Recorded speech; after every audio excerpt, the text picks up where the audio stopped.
Jesus sa mga hindi nakakakilala. Yung mga tunay na essence ng pagiging Kristiyano, hindi yung sabihin mo, content ka, sorry, wala ka sa group namin. Hindi ba, hindi mo ganoon? Kasi paano tayo makaka-attract ng mga kaluluwa sa paalam ng Panginoon? Amen?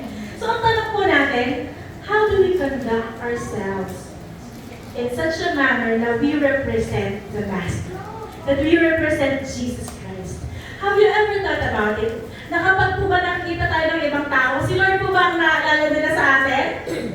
O yung kalaban? Amen? Di po ba? Wala pa kaganda po. Ang ating pong pag-aaralan ngayon ay hango sa Matthew 5:13-16.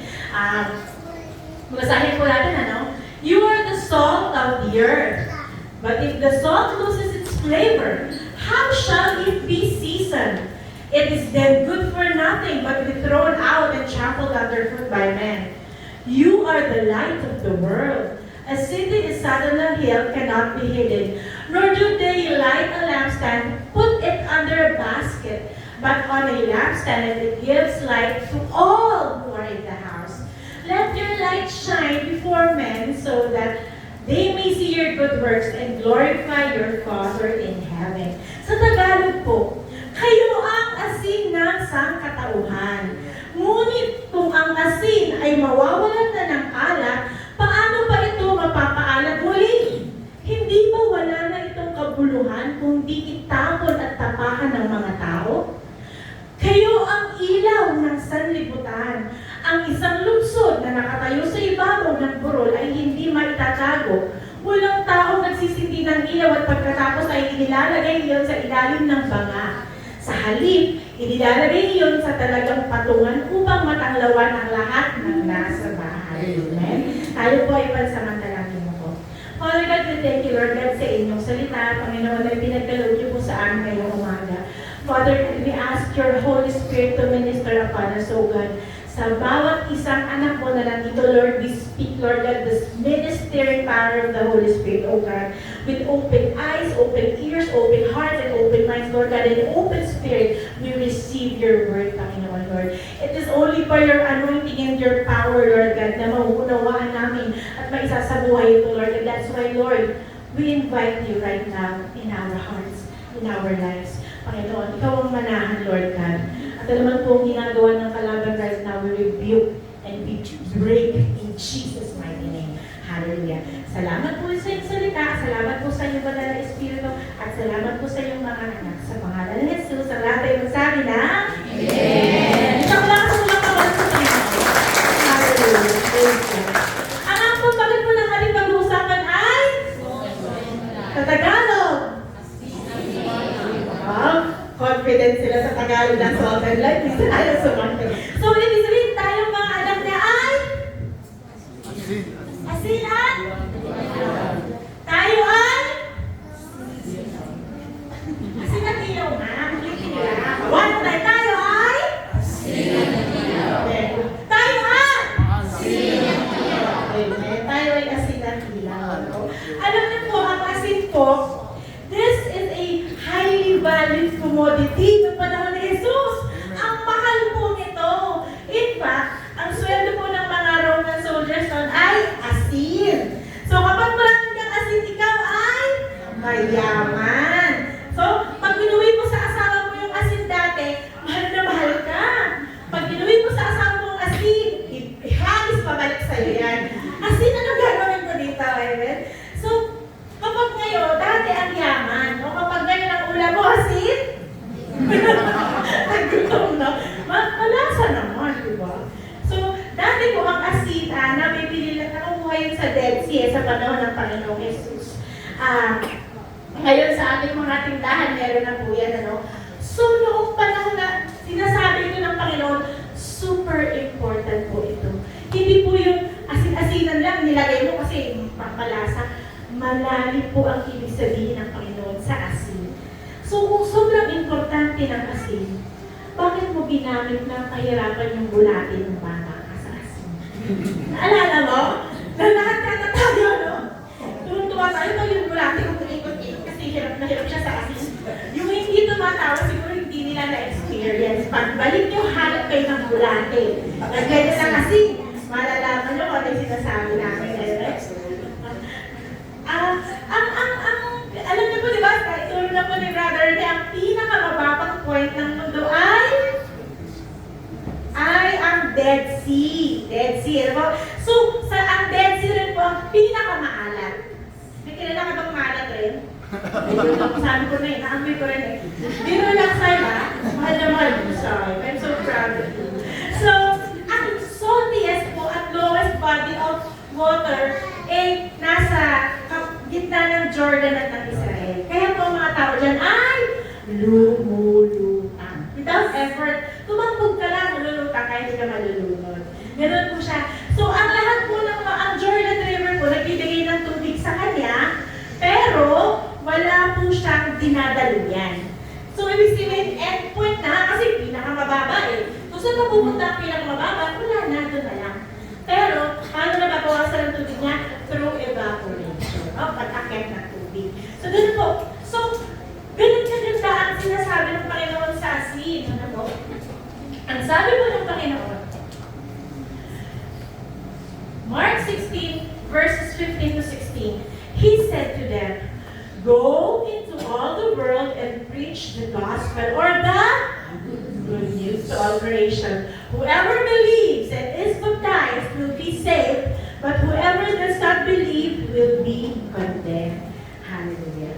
Napakaganda po, ano? Napakaganda po ng sinasabi ng Panginoon, go and preach the gospel.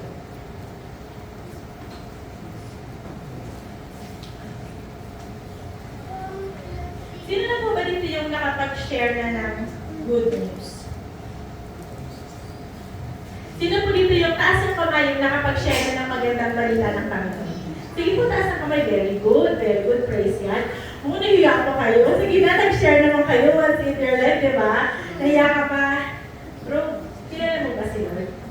Gusto mo, sama ka sa akin para mas makilala mo siya.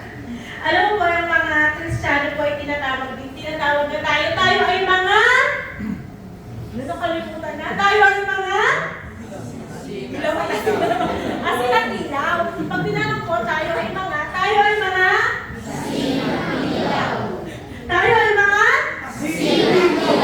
very good. Kasi nga po tayo ay preservative. So, ganito. Sabi ni Lord, going to all the world and preach the gospel. Kasi po preservative tayo of human soul. Imagine, ang isang tao hindi nakakakilala, shinare mo ng salita ng Diyos, siya ay maliligtas, tama? You preserve the soul of that individual. That is how it works. Also, in the same manner, we are the preservative of the world. Bakit po? Ang mga Kristiyano po, ang mundo po, hindi bibigyan ng judgment ng Panginoon hanggang nandito ang mga anak niya. Amen? We preserve the world. Kasi po nasa bawat Kristiyano ang banal na Espiritu. At ang banal na Espiritu po ang pumipigil sa judgment at sa parusa at sa pagwawala ng kalaban sa mundo. And until we are removed here, hindi po pwedeng maghari ang kalaban. We are the preservative of this world. So kung mawawala na po ng Kristiyano ang mundo, judgment will fall upon this world. Christianity is a preserving agent. The Christians are preserving agent. So, meron pong good news talaga, ano po? Meron na po, naramdaman mo na po ba yung urge na mag-share? Nakikita mo yung friend mo, nakikita mo yung kamag-anak mo, gusto ko talaga siyang hayain sa church. Gusto ko talaga siyang sharean. Gusto ko talaga maging kwento yung kabutihan mo. Naramdaman mo ba rin yan? Wala? Alam ko meron. Alam ko meron. Kasi ina-steer ko yung ni Lord eh. So, meron pa po kwento tungkol sa asin. Tawag sa asin, ano? So, meron po isang babae. Siya po ay si Gina. Si Gina po, ano? Si Gina po, sa kanilang subdivision, dumadaan siya sa isang bahay. Sa bahay ng kapitbahay niya. Sa araw-araw po na dumadaan si Gina sa bahay na ito, naririnig po niya yung, "Wala niya ka! Kung ba hindi ka naman mo eh?" "Wala niya ka!" Tapos nang, "Bag! Nalo na ako katakot na buti. Makadala na nga nakabilis." So, araw-araw gano'n lang naririnig niya. Ano po? Puro away, puro sigawan. Dadaan siya the following day. "Hindi mo na kaya, lumayas ka na! umaabot siya doon. So, pero alam niyo po, dahil si Gina po ay born again Christian, nasa puso po niya yung magkapag-share ng gospel. Nag-burden po siya every time na dumadaan siya sa bahay ng kumari niya. Ano po? Walang palya, Monday to Sunday, puro po away ang narinig niya. So, isang araw, nagtataka si Gina. Dumadaan siya sa bahay. Bakit walang nag-aaway? Kinabahan si Gina ngayon.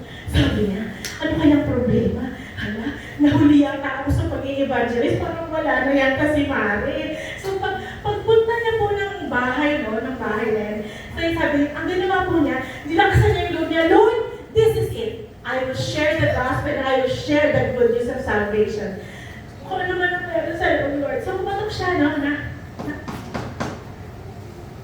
walang sumasagot. Wala rin nag-aaway. Taba, Mare! Mare! Pwede ba lumabas ka? Meron na akong hihiramin sa'yo?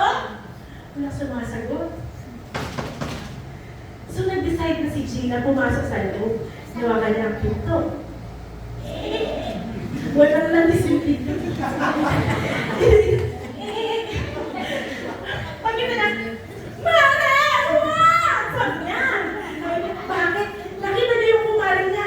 Malasip lang magpatiwahan. So, umabot si Gina ngayon. Sabi niya, Mare, uwag! Sabi niya, ano mo na gawin niya, please? Bumaba ka dyan. Pahiram mo na ng asin, please. Ano gagawin mo sa asin? Magpapakamatay ako. Hihiraman ka wala asin. Sige, bumaba ka muna. Pahiram mo na ng asin, please. Bumaba ka muna. Sige na nga. O, ito kasi. Ano ba kasi ang problema? Kasi parang hindi ko na talaga kaya. Si parang ko lagi talaga yung mga anak ko, yung financial ko. Puro problema na lang. Sabi niya, Mare, hindi mo kaya, pero si Lord kaya lahat yan. Sabi niya, so, talaga, Mare, tulagay mo may pag-asa, pero buhay ko, oo, Mare, tamang-tama, Sunday ngayon.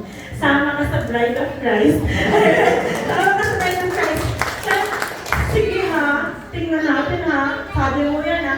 Pangako to, Mare, kasi hindi naman ako ang nangako kung hindi si Lord. Sabi niya. Sabi niya, ano nga ba hinihiram mo? Asin, pahiram mo ng asin. Bakit ano ba lulutuin mo? Adobo. Hindi na ba nilalagyan ng adobo, ng asin ng adobo? Mare, mas masarap ang adobo pag may asin. Praise God na lang, pakalata ng Panginoon. Huwag ninakantayan namin magpatiwakal bago nilapitan na. Kasi po, talaga naman po na-struggle at battle ang kada buhay natin. Amen. Hindi po madali.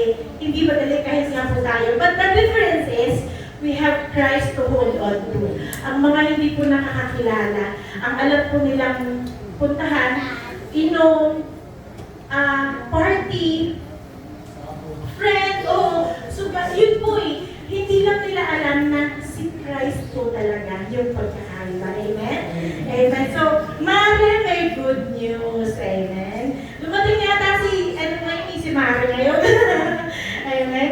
Nakakain na po ba kayo ng tinapay na walang asin? Na-try nyo na? Last week po,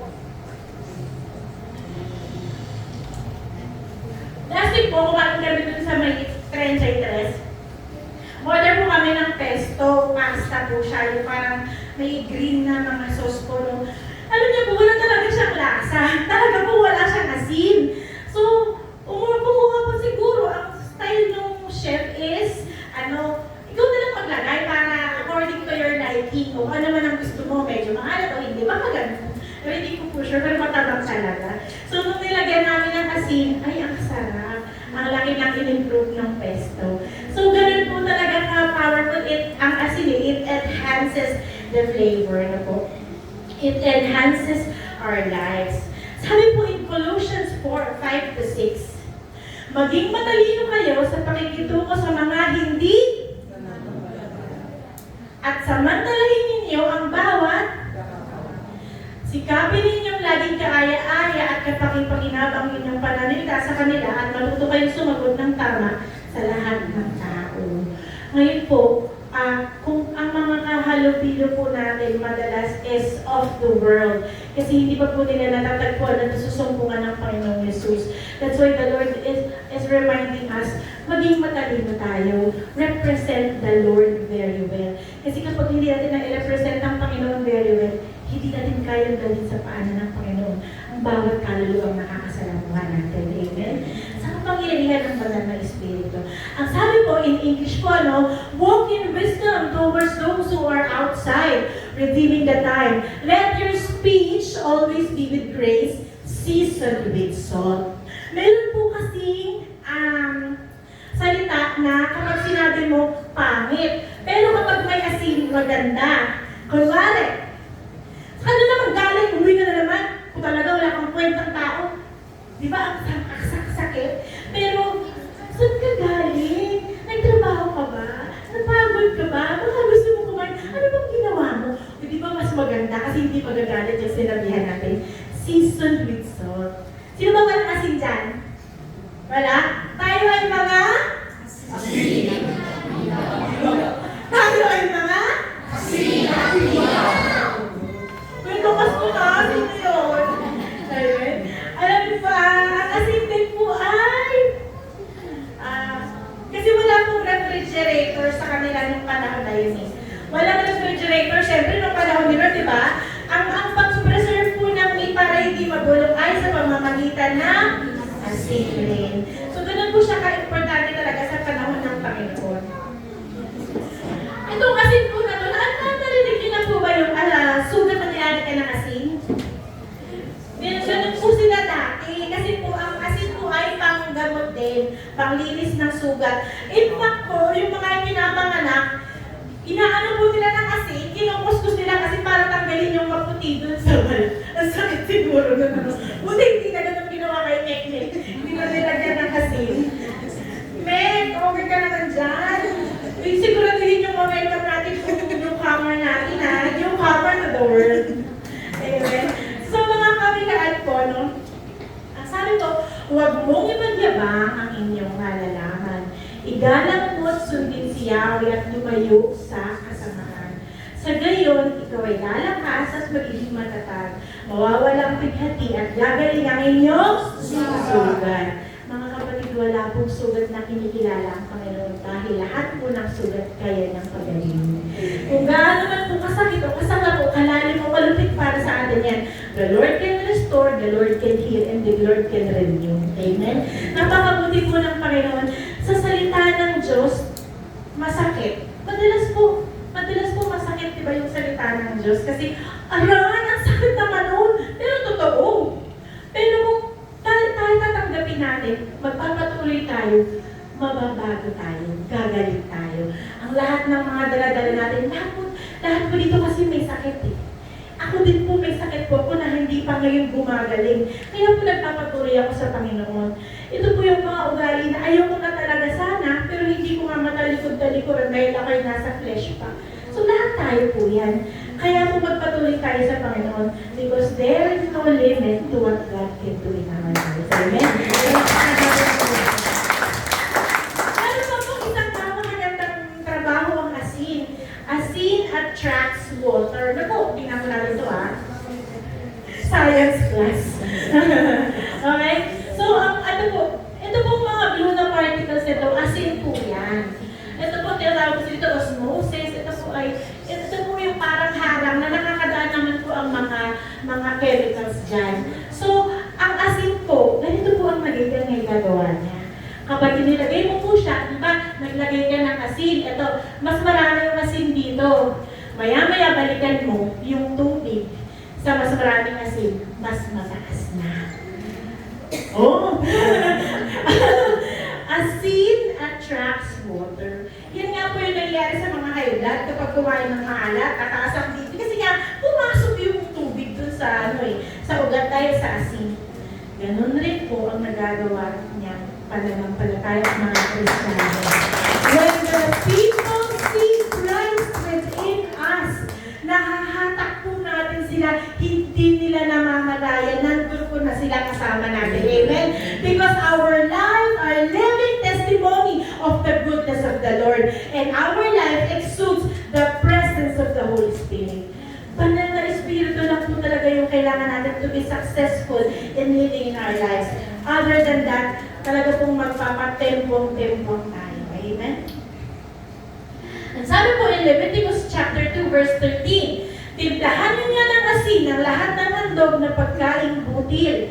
Huwag ninyong kakalimutang lagyan ng asin ang inyong handog na pagkaing butil sapagkat ang asin ay tanda ng inyong. Kaya lalagyan ninyo ng asin ang lahat ng handog. Ito po yung buhay na may asin.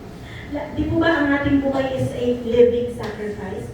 Ang buhay po natin, ang katawan natin, ang trabaho natin, ang pamilya natin, all of these are living sacrifice to the Lord. At kung wala pong asin, mabubulok po yan. Hindi po mapapreserve. Amen? It needs salt. Ito po yung paano ka makipag-usap, paano ka makipag-deal, paano ka magalit. All of this reflects the goodness of the Lord. Kasi pwede ka naman magalit na hindi ka nakakasakit eh. Galit ka, pero hindi ka nakasakit, hindi ka nakalagay ng pana sa dibdib ng kausap mo. Pwede mo siyang masabihan in such a nice way. There can always be a way para ma-exude si Lord sa bawat ginagawa natin, kahit tayo ay galit. Kaya po kapag wala tayong temper, isuko natin kay Lord. Isuko natin kung kapag mabilis tayong magalit o nakakasakit tayo ng salita, isuko natin kay Lord. The Lord can heal, the Lord can restore. Walang kinikilala ang Panginoon. So nasaan ko man, kailanman, ano man ang ginagawa mo, si Lord ang nag-glorify kung lagi kang may asin. Tayo ang Asin ang kapila. Ayun, after natin practice ako natin. Amen. Alam niyo po, ang asin, it is a very stable compound. Iwanan mo ang asin sa lamesa in good condition. Hindi nababasa, hindi hinahanginan, hindi inaamat. Basta, iwanan mo siya sa isang magandang lugar. Balikan mo siya after 10 years, asin pa rin yan. Maalat pa rin yan. When the salt loses its purity. Kailan nawawalan ng alat ang asin? Kapag na-contaminate o inihalo mo sa kung ano-ano chemical. Mga kapatid, it's just the same way. If we, the salt and light of the world, mingle and join ourselves sa mga tao hindi makakatulong o sa mga bagay na hindi makakabuti para sa atin, we contaminate ourselves. And after contaminating ourselves, mawawalan ng lasa ang pagiging asin mo. At pagkatapos mawalan ng lasa, hindi na siya pwedeng ibalik. Ano na lang ang gamit mo? Pwede na lang panambak, pwede na lang tapak-tapakan para hindi madulas ganyan. Pag nilagay mo yung asin, mawawala yung magkakaroon ng friction eh. It is same with us. If we lose our relationship with the Lord at kung kanino tayo na-associate, mawawala po ang ating alat, mawawala po ang ating flavor. That's why let us not depart from the teachings of the Lord and let us not love anything else more than the Lord. Si Lord po talaga yung dapat na mahal natin. Huwag tayong matulad kay sa beach. Huwag tayong matulad sa beach. Huwag tayong matulad saan? Sa buhangin. Huwag tayong matulad kay Lot. Kay Lot. Ayun si Lot. Ang ganda niya nga, di ba? Kaya si Lot. Alam niyo po in Genesis 19:26, sabi po niya, ngunit lumingon ang asawa ni Lot, kaya't ito'y naging isang haliging asin. Dahil tayo ay Asin ang ilaw. Amen. So, ito pong nangyari po. Sila, Abraham po, nakiusap siya kay Lord, nagiligtas yung kanyang pinsan, pamangkin, si Lot, at ang kanyang asawa at mga anak. Kasi po, si Lot po, ang kanyang anak at asawa ay nasa Sodom at Gomorrah. Very good. Tayo ay? Asin ang ilaw. Wala na sa ano, hindi tayo dito. Okay. So, sabi ng Panginoon, sabi ng angel, huwag kang lilingon. Huwag kang titingin pabalik. Kasi po ang Sodom and Gomorrah represents sin. It represents worldliness. It represents po yung mga pagiging perverse. Yung binabaliktad po ang babae, lalaki, nagkakaroon ng same-sex relationship. Sobrang sama po ng Sodom and Gomorrah sa panahon ng Panginoon. Pero sa panahon po natin, ang sabi nila, nahihiya na daw po ang Sodom and Gomorrah na sobrang perverse ng ating nation. Nakita niyo po ba yung pride, basta may pride activity, yung mga LGBT. Hiya na po ang Sodom and Gomorrah. So, si Lot po, meron pang instruction, si Lot, ang asawa niya, at ang kanyang mga anak na kapag iniligtas ng anghel, huwag lilingon pabalik. So, sabi niya, umalis na kayo dyan dahil wawasakin ko na magpapadala ko ng apoy ng asupre para wasakin. Habang tumatakas ang apat, yung asawa po ni Lot, sabi niya, for the last time, gusto kong tingnan. So, pagtingin niya, naging pillar of salt po siya. Bakit? For the last time. Isa pa, tikman ko lang ulit yung kasalanan. For the last time, bago ko magpakabino, silipin ko lang ulit, mapamahal na sa akin ito parang hindi ko na kaya iwanan. So, tumalikod siya, naging pillar of salt po siya. At ganoon rin po ang Panginoon sa atin. Kung tayo po ay hindi magpapa-akay sa Kanya at patuloy na lilimon sa kasalanan na kinakasangkutan natin, mawawalan din pagiging pillar of salt tayo, mawawalan tayo ng lasa, mawawalan tayo ng galit, mawawalan tayo ng silbi. Tayo ay mga asin at ilaw, dapat po panatilihin natin tayo ay mga Asin at ilaw. Amen. Ang sabi po in Matthew 5:16, gayon din naman, dapat ninyong paliwanagin ang inyong ilaw sa harap ng mga tao upang makita nila ang inyong mabubuting gawa at papurihan ang inyong Ama na nasa langit. Ang sabi nga po, di ba, in Matthew 5:14, you are the light of the world. Ilaw tayo. So, shining our light means glorifying the Lord. Ang sabi po in Ephesians 5:8-9, dati kayo'y nasa, ngunit ngayon nasa, sapagkat kayo'y nasa, mamuhay kayo ng ayon sa mga taong nasa liwanag, sapagkat pawang ang ginagawa ng namumuhay sa liwanag. Amen. Praise God. Hallelujah. Ang sinasabi ko dito, nung nasa kadiliman pa tayo, ito po yung hindi pa natin nakikilala ang Panginoong Jesus. Hindi po ito yung, hindi pa tayo kaanib ng ganitong organisasyon. Hindi po. Never. It's never about religion. It's always about relationship with the Lord. So, kung makikilala na natin ang Panginoon, tayo po ay mawawala na sa kadiliman at mapupunta po tayo sa kaliwanagan. Kaya po tayo ay naging ilaw. Ngayon, kung nahanggang ka na sa kaliwanagan, ang sabi ng Panginoon in John 8:12, I am the light of the world. He who follows me shall not walk in darkness, but have the light of life. So, kung tayo po ay tagasunod ng Panginoong Jesus, tayo po ay lumalakad sa kaliwanagan. Natry mo na po bang lumakad sa dilim ng walang cellphone, walang flashlight, walang kandila? Hindi po ba natitisod-tisod ka, nadadapa ka? Madalas sila natatakot ka pa kasi pag humihip yung hangin, kinikilabutan ka. Wala, may kasama yata ako dito. Ganun.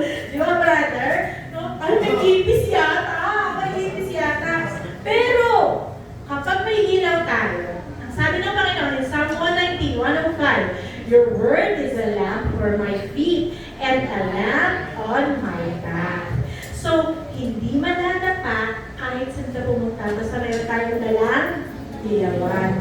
Dahil tayo ay Asin at ilaw. hindi tayo maliligaw sa buhay dahil tanda ng Diyos ang gabay natin. Pero paano kapag ang ilaw mo ay ganito? Just makita.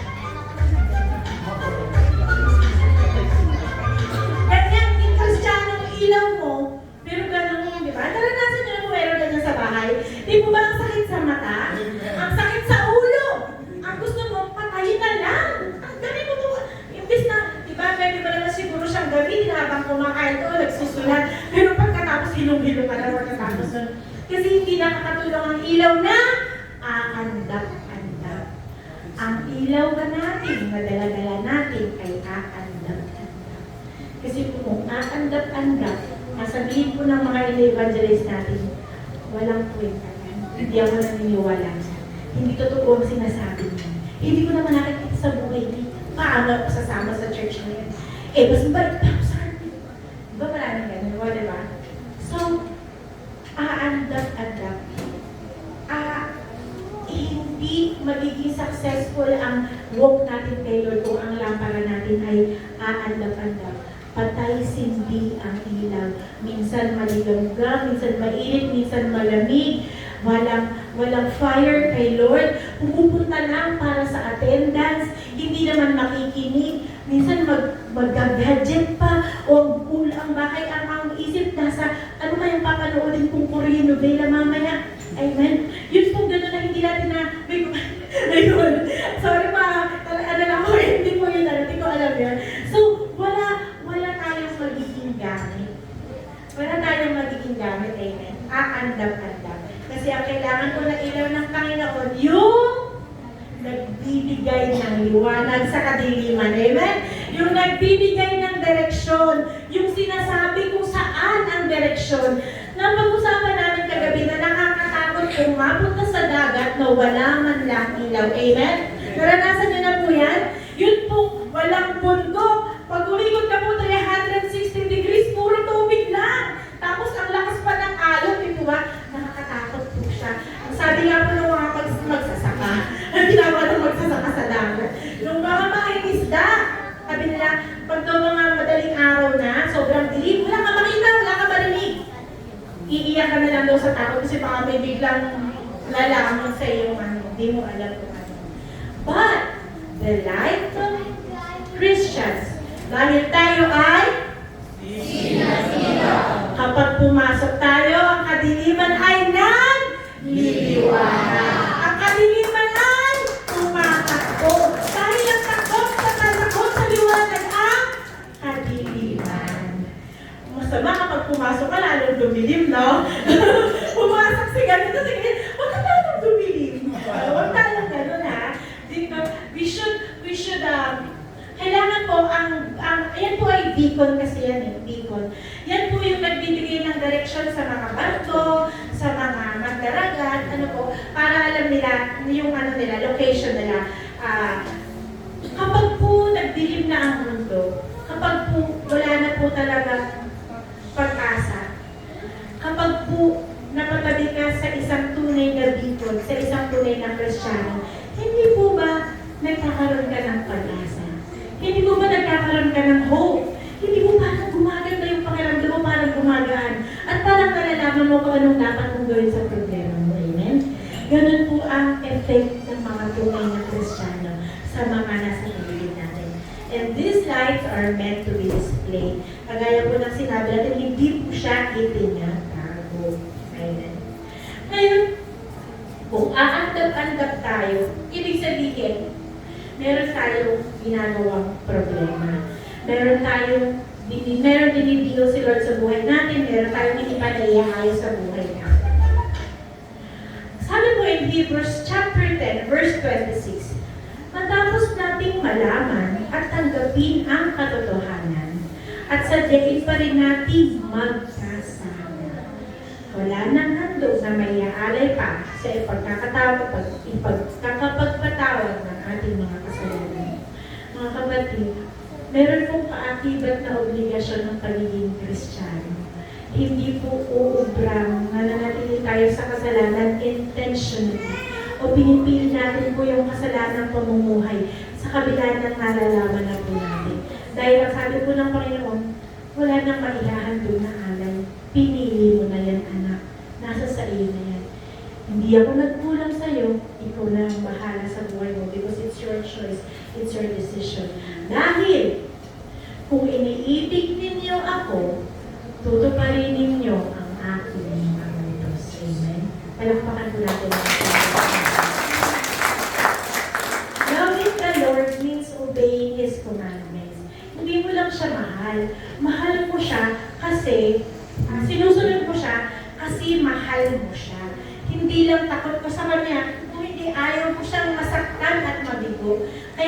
ba lagi natin sinasabi, hindi naman po talaga madaling maging Kristiyano eh. Lagi pong may laban sa flesh. Bakit?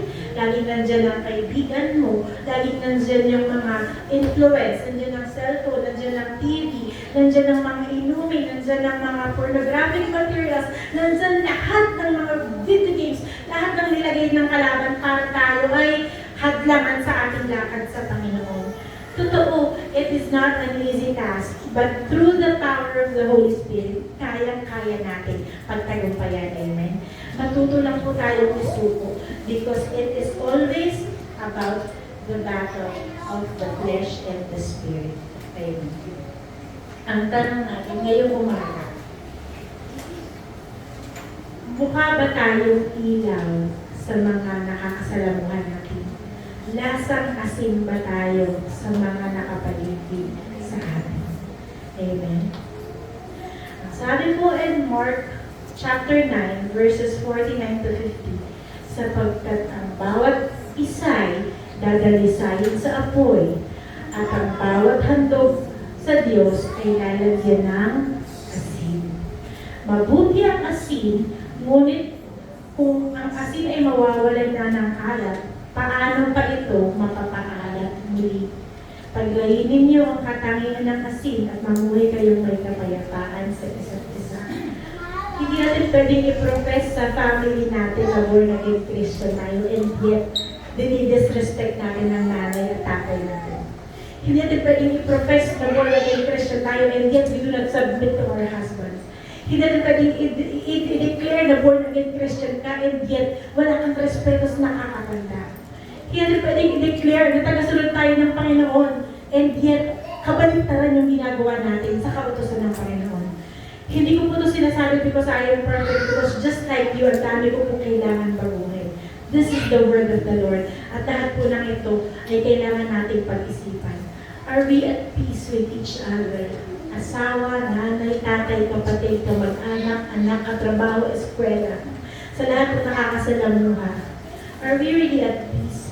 Ang sabi ng Panginoon in Isaiah 60, chapter verse 1, arise, shine, for your light has come, and the glory of the Lord rises upon you. Tayo po ba yung tipo ng tao na kapag nakita ang reflection natin, si Lord Jesus Christ ang nakikita? Sabi nga po sa kanta,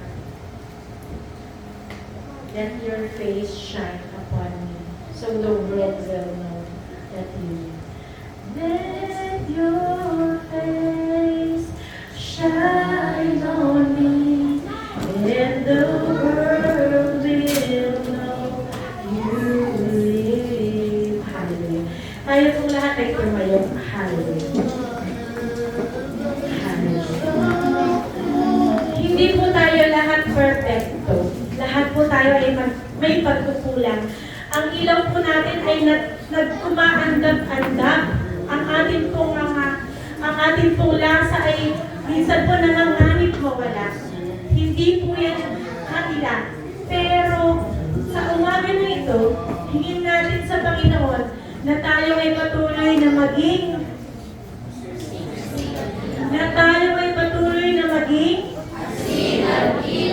na magbibigay ng lasa at magbibigay sa kanyang kaliwanagan sa mundo.